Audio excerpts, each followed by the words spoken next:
Good morning viewers, আশা করি আপনারা সবাই খুব ভালো আছেন। আপনাদের সকলের সুস্বাস্থ্য কামনা করে আজকের ব্লগ শুরু করছি। ভিউয়ার্স, আজকে আমি আপনাদেরকে নিয়ে যাব বীরভূম জেলার লাভপুরে অবস্থিত ফুল্লরা মাতার মন্দিরে।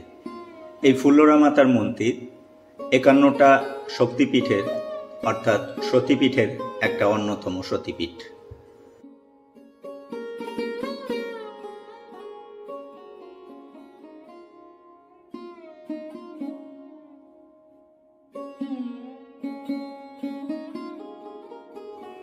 ভিউয়ার্স, এখন আমি বোলপুর লাভপুর রোডে। এই রাস্তাটা বোলপুর থেকে কঙ্কালীতলা হয়ে লাভপুরে আসছে এবং বোলপুর থেকে লাভপুরের দূরত্ব প্রায় ৩০ কিলোমিটার। আমি খুব সকালে বেরিয়েছি, আপনারা পরিবেশ দেখেই নিশ্চয়ই বুঝতে পারছেন, এবং খুব সুন্দর রাস্তা এবং রাস্তার দুপাশের প্রাকৃতিক সৌন্দর্য এত সুন্দর এবং অপূর্ব। আপনারা সেই সৌন্দর্য উপভোগ করতে করতে আমার সঙ্গে চলুন লাভপুরের ফুল্লরা মাতা মন্দিরের উদ্দেশ্যে।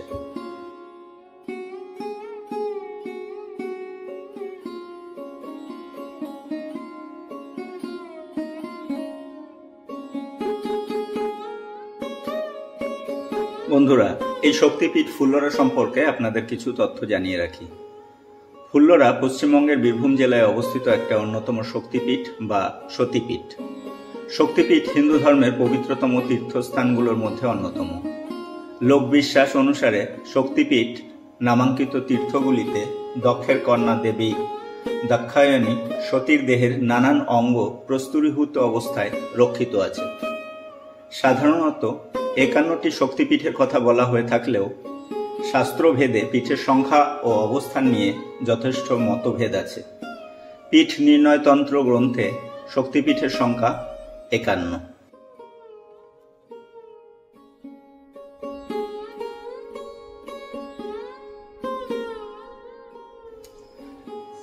সতীপীঠের অন্যতম পীঠ হল বীরভূমের লাভপুরের মা ফুল্লরা। পীঠ নির্ণয়তন্ত্র মতে এখানে দেবী সতীর নিম্ন ওষ্ঠ পড়েছিল। তন্ত্র চূড়ামণিতে ৫১ পীঠের ৪৯তম পীঠ লাভপুরের ফুল্লরা। প্রতি বছর মাঘ মাসের পূর্ণিমায় ত্রয়োদশী তিথিতে মায়ের বিশেষ পূজা অর্চনা হয়।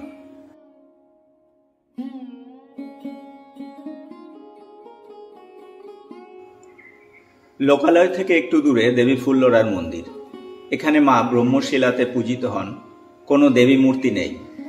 সিঁদুর মাখানো কচ্ছপাকৃতি একটি লোহিত বর্ণ শিলাখণ্ডকেই দেবীর প্রতিভূ রূপে পূজা করা হয়।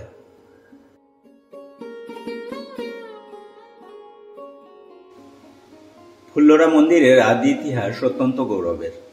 শিয়ান প্রশস্তি থেকে জানা যায়, পালবংশীয় নয়পাল বা তার পুত্র তৃতীয় বিগ্রহ পাল আনুমানিক ১০২৭ থেকে ১০৭০ খ্রিস্টাব্দ এই অর্থহাস মন্দির নির্মাণ করেন, যার শিখরে থাকা সুবর্ণ কলসের আলোক ছটায় মনে হতো যেন আকাশে দ্বিতীয় সূর্যের উদয় হয়েছে। এরপরে দীনমণি মিশ্র বাহাদুরের আমলে মন্দির ধ্বংসপ্রাপ্ত হওয়ার পরে কৃষ্ণানন্দ গিরি একটি ছোট্ট মন্দির নির্মাণ করেছিলেন। সে মন্দিরটিও ভগ্নপ্রায় হয়ে যাওয়ায় যাদবলাল তৈরি করেন এই সর্বশেষ মন্দিরটি।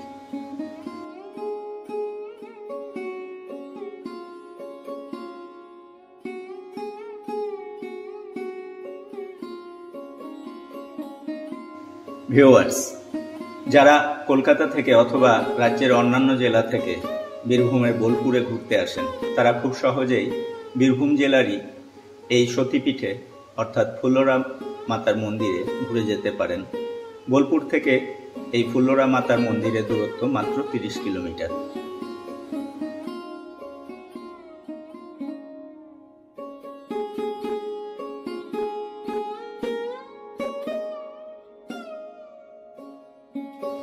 বন্ধুরা, এখন আমি ফুল্লরা মাতা মন্দিরের মূল তোরণের সামনে।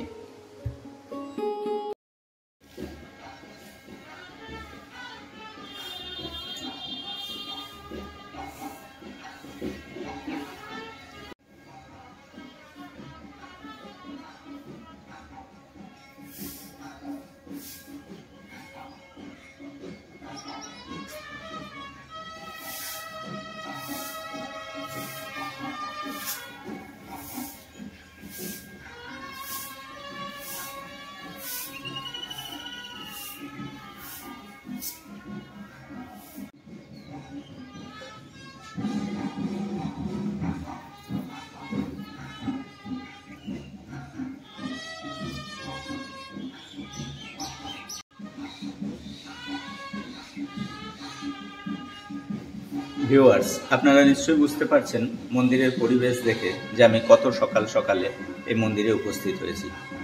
মন্দিরের পাশে অবস্থিত একটা ভবনে বিয়ের অনুষ্ঠান হয়েছিল এবং সেখানে একটা ব্যান্ড পার্টির টিম ছিল।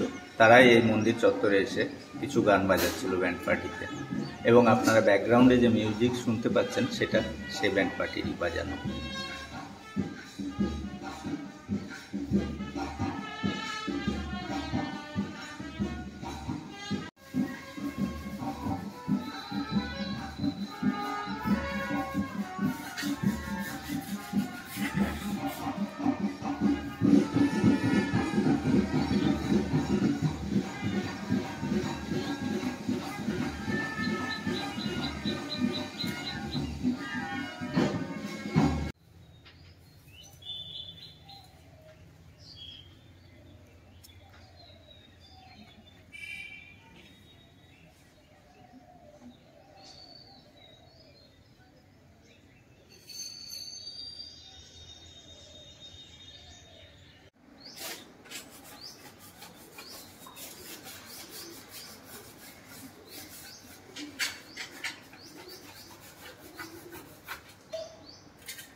ভিউয়ার্স, আমি আগেই আপনাদেরকে জানিয়েছি যে মন্দিরে কোনো দেবী মূর্তি নেই।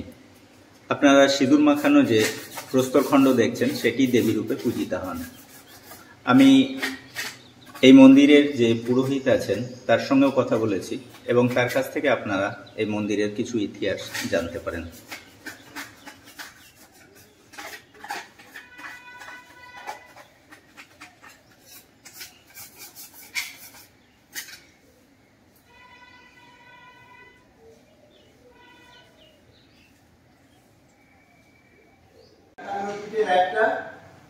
এখানে মায়ের নিচে অষ্টক করেছিল।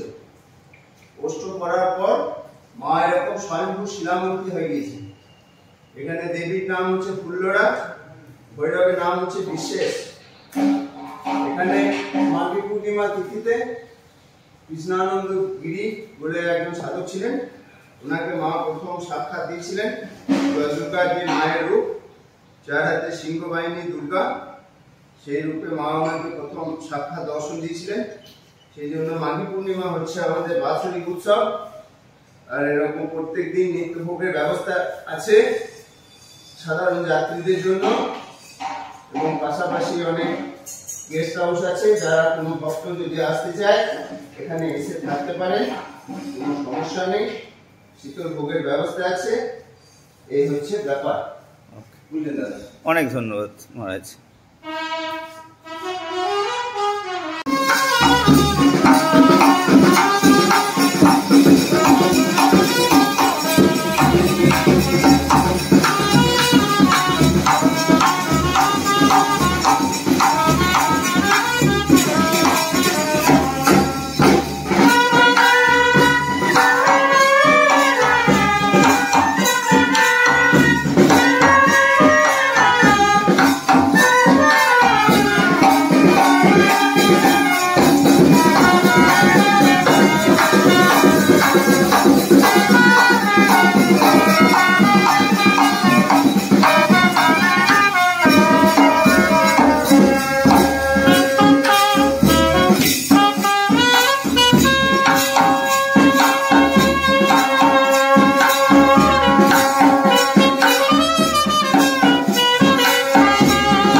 খুব ভালো বাজিয়েছেন।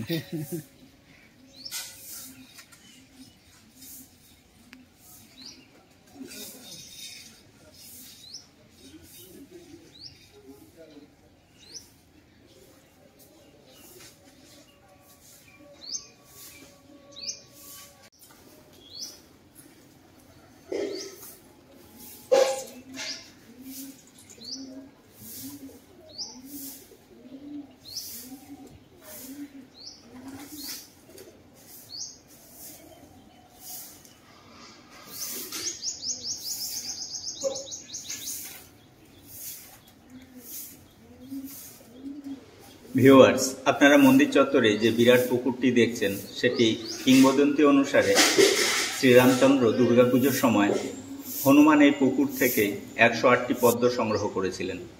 এই জলাশয়ের নাম দেবীদহ বা দলদলি। প্রবাদ আছে এই দিঘির জল নাকি কোনোদিনও শুকায় না।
ভিউয়ার্স, আমি এভাবেই গ্রাম বাংলার বিভিন্ন জায়গায় ঘুরে বেড়াই এবং সেখানকার প্রাকৃতিক সৌন্দর্য, মন্দির, মসজিদ, গির্জা এবং স্থাপত্য আপনাদেরকে দেখানোর চেষ্টা করি।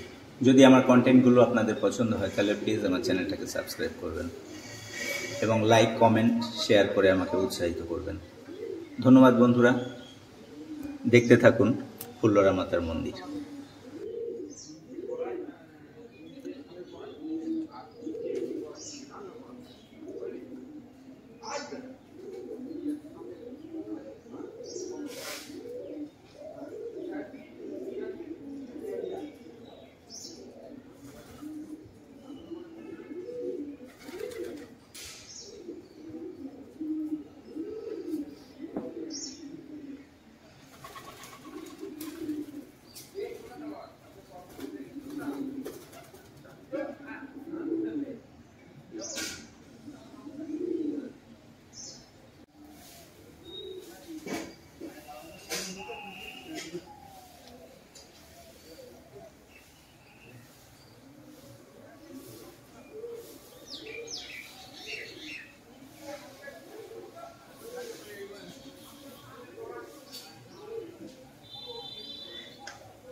কিছু স্তোত্র বা মায়ের সম্পর্কে কিছু বললে বলুন। আচ্ছা আচ্ছা, ঠিক আছে ঠিক আছে, ওকে, নমস্কার।